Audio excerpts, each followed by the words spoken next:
যাবো,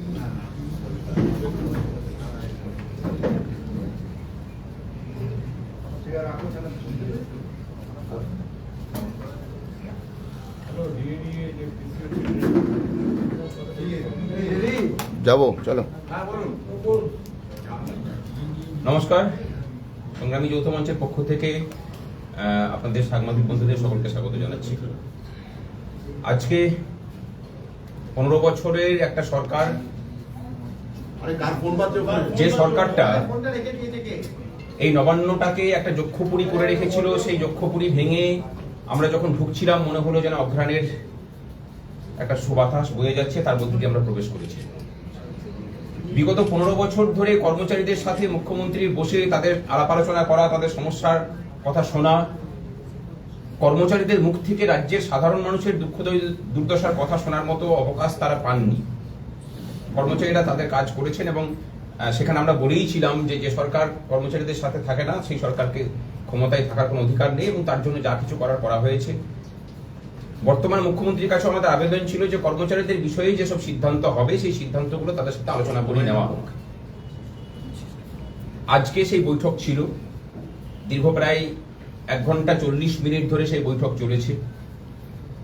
বিভিন্ন বিষয় নিয়ে আলোচনা হয়েছে। এজেন্ডা যেটা ছিল সেটা মূলত সুপ্রিম কোর্টের যে রায় ডিএ কেন্দ্রিক। আমরা জানি যে পূর্বের সরকার সেই ডিএ রায় মানার ক্ষেত্রে যেভাবে ছত্রে ছত্রে তাকে অবমাননা করেছে, বর্তমান সরকারের মুখ্যমন্ত্রী তার প্রথম যে স্বাগত ভাষণ আমাদের উদ্দেশ্যে রাখেন সেখানে পরিষ্কার করে দেন যে এই রায় মানার ক্ষেত্রে আমরা কোনো রকম কোনো কনফ্রন্টেশনে যাব না। আমরা সম্পূর্ণরূপে সুপ্রিম কোর্ট যা বলেছে সেই সুপ্রিম কোর্টের রায়কে অক্ষরে অক্ষরে মেনে আমরা কাজ করব এবং সেই অনুযায়ী তারা কাজ শুরু করার নির্দেশ দিয়েছেন মাননীয় মুখ্য সচিব এবং অর্থ সচিবকে। ডিএর যে এরিয়ার যে পেমেন্ট, সেই ডিএর এরিয়ারের পেমেন্ট নিয়ে আমাদের সাথে এবং তার যে কোয়ান্টিফিকেশন সেটা নিয়ে আমাদের সাথে মতানৈক্য ছিল। মাননীয় মুখ্যমন্ত্রী বলেছেন যে আগের সরকারে কি করেছেন না করেছেন সেটা ভুলে যান, তাদের অর্থ সচিবকে তিনি বলেছেন। কর্মচারীদের সাথে আলোচনা করে এবং ইন্দু মালহোত্রা কমিটির সাথে আলোচনা করে সমস্তটাকে ঠিক করুন এবং সেভাবেই কোয়ান্টিফিকেশনটাকে ঠিক করুন। আমরা আশা করি যে কোয়ান্টিফিকেশন নিয়ে আমাদের যে মতানৈক্য হচ্ছে সেই মতানৈক্যটা মিটবে। এবং জিপিএফ অ্যাকাউন্টে দেওয়ার ক্ষেত্রে বলেছেন যে 2 বছরের লকিং পিরিয়ড, তিনি বলেছেন এই ফিনান্সিয়াল ইয়ারটা আমাদেরকে সুযোগ দিন, 1 এপ্রিল থেকে যাদের পিএফ এ জমা হয়েছে সেই টাকা তারা তুলতে পারবে। যে বিষয়টা আলোচিত হয়েছে যে গ্রান্টি নেডের ক্ষেত্রে, উনি বলেছেন যে গ্রান্টি নেডের ক্ষেত্রে আমরা আলোচনা করে সেই বিষয়ে অর্ডার বের করার কাজকর্ম করছি এবং এক্ষেত্রে ইন্দু মালহোত্রা কমিটির সাথে তারা আলোচনা করবেন। ইন্দু মালহোত্রা কমিটির সাথে পরবর্তী যে মিটিং হবে সেখানে আমাদেরও থাকার কথা বলেছেন এবং আমাদের পক্ষ রাখার কথা বলেছেন। আমরা গ্রান্টি নেটদের ক্ষেত্রে, ওয়ার্ক চার্জ এমপ্লয়ীদের ক্ষেত্রে, কলকাতার যারা পেনশনার তাদের ক্ষেত্রে আমরা কথাগুলো বলেছি সমস্তটা। তিনি বলেছেন যে আমরা সব ব্যবস্থা নিয়ে আমরা যাতে করে আদালতের রায়কে মানা যায় সেরকম করে আমরা ব্যবস্থা নিচ্ছি এবং গ্রান্টি নেটদের ক্ষেত্রে উনি প্রতিশ্রুতি দিয়েছেন নতুন যে পে কমিশন হয়েছে সেই পে কমিশন কাজ শুরু করবে এবং সেখানে আমাদের যে রিকমেন্ডেশন সেটা আগামী 4-5 দিনের মধ্যে পাঠাতে বলেছেন এবং বলেছেন যে জানুয়ারি মাসের দিকে তারা সেটাকে চালু করার চেষ্টা করবেন। অস্থায়ী কর্মচারীদের বিষয়ে আমাদের যে প্রস্তাব ছিল যে যারা সেন্ট্রাল বিভিন্ন প্রজেক্ট বেসড যারা এমপ্লয়ি তাদের ক্ষেত্রে অন্যান্য রাজ্যে যেমন বেতন পান সেই বেতন এখানে দিতে, আর যারা এই সরকারের যারা এমপ্লয়ি তাদের ক্ষেত্রেও বিভিন্ন রকমের বৈষম্য আছে সেই বৈষম্যগুলোকে মেটানোর কথা আমরা বলেছি এবং তারা সেটাকে এগ্রি করেছেন। আরেকটা আনন্দের খবর যে নিয়মিতভাবে মুখ্যমন্ত্রী নিজে বসা, মুখ্য সচিবের নেতৃত্বে কমিটির সাথে কর্মচারী সংগঠনগুলো বসার মতো একটা করে মেকানিজম তারা তৈরি করছেন। মুখ্যমন্ত্রী নিজেই সেটা প্রস্তাব দিয়েছেন, আমরা তার রূপরেখার কথা বলেছি। ইউপিতে যেমন প্রতি 15 দিন অন্তর মুখ্য সচিবের সাথে কর্মচারী সংগঠনগুলোর বৈঠক হয়, আমরা সেটা বলেছি। বিভিন্ন দপ্তরে দপ্তরে যে কাটমানির সিন্ডিকেট, থ্রেড সিন্ডিকেট ছিল সেগুলো যে এক্সিস্ট করছে সেগুলোকে নিয়ে আমরা প্রসঙ্গ উত্থাপন করেছি এবং আমরা বলেছি যে দুর্নীতিমুক্ত যে প্রশাসন, সেই দুর্নীতিমুক্ত প্রশাসন সরকার যদি উপহার দিতে পারে তার জন্য আমরা সহযোগিতা করতে চাই। তারা বলেছেন যে দুর্নীতির যেসব অভিযোগ আছে সেগুলোকে যে কমিটি ইনস্টিটিউশনাল করাপশনকে ধরার জন্য যে কমিটি হয়েছে সেই কমিটির কাছে রিপোর্ট দিতে আমরা সেটাকে তুলে ধরবো, দেওয়ার চেষ্টা করব। শূন্য পদে নিয়োগ তারা বলেছেন যে আগামী ডিসেম্বরের মধ্যে অন্ততপক্ষে 50,000 স্থায়ী পদে স্বচ্ছতার সাথে নিয়োগ করবেন এবং আগামী 7 তারিখের মধ্যে তারা নিয়োগের ক্ষেত্রে একদম মানে প্ল্যান মাফিক নিয়োগ নীতি ঘোষণা করবেন। আমরা কর্মচারীদের ট্রান্সফার পলিসি এবং প্রমোশন পলিসির স্বচ্ছতা আনার কথা বলেছি, তারা বলেছেন যে এই নিয়ে তারা কাজ করবেন এবং আমাদের পরামর্শ চেয়েছেন। আমরা কর্মচারীর সমস্ত সংগঠনগুলো মিলিয়ে সেই কাজে সহযোগিতা করব।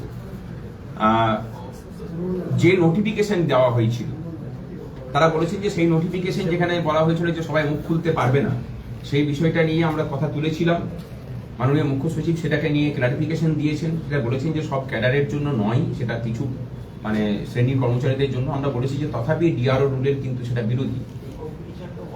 তা সেই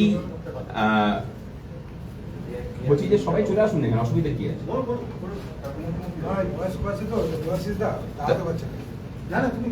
তা সেখানে তারা বলেছেন যে এই বিষয়টাকে নিয়ে তারা আলোচনা করবে।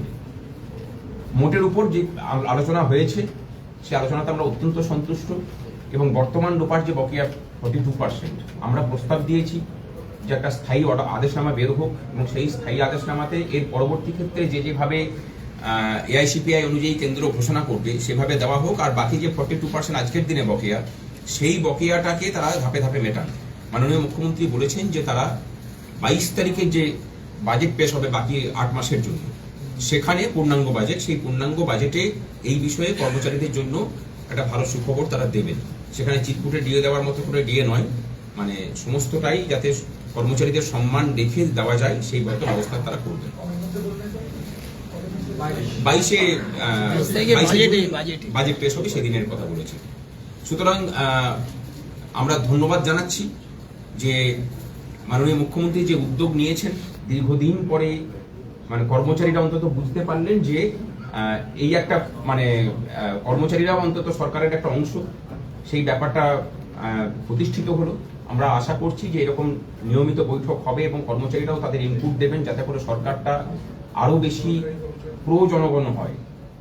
আমরা সেই চেষ্টা করব, সেটা প্রস্তাবও দিয়েছি, সেটা বলেওছি। এবং দুর্নীতির বিরুদ্ধে সংগ্রামী যৌথ মঞ্চের যে লড়াই ছিল সরকারের ভিতর থেকে, আগের জামানায় যারা সরকারি কর্মচারীরাও যুক্ত ছিলেন, তাদের বিরুদ্ধেও ব্যবস্থা নেওয়ার ক্ষেত্রে আমরা সরকারকে সহযোগিতা করব।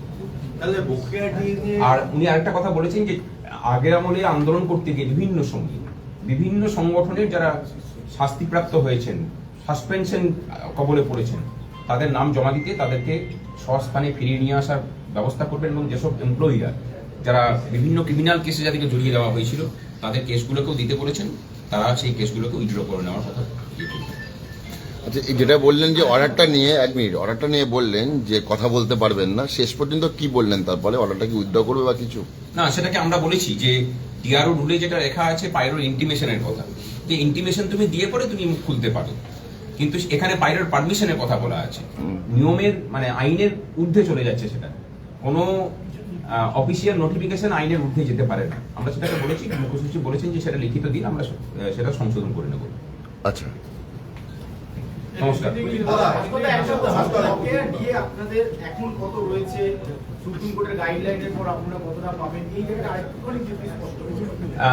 এখন দ্বিতীয় কিস্তির পয়সাকে রিলিজ করা হয়েছে সুপ্রিম কোর্টের নির্দেশ মেনে, এবং সেটা যেতে শুরু করেছে গ্রান্টি নেটদের ক্ষেত্রে। এখনো পর্যন্ত সেটা রিলিজ হয়নি। গ্রান্টি নেটদের ক্ষেত্রে তারা বলেছেন যে কনসিডার করে তারা সেটাকে ছাড়ার ব্যবস্থা করবে এবং তার সাথে ওয়ার্ক চার্জ থেকে শুরু করে সকলের জন্য।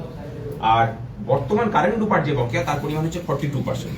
এই 42%-এর একটা মেজর অংশকে তারা বাজেটের মধ্যে দিয়ে ব্যাপারটাকে অ্যাড্রেস করার চেষ্টা করছে।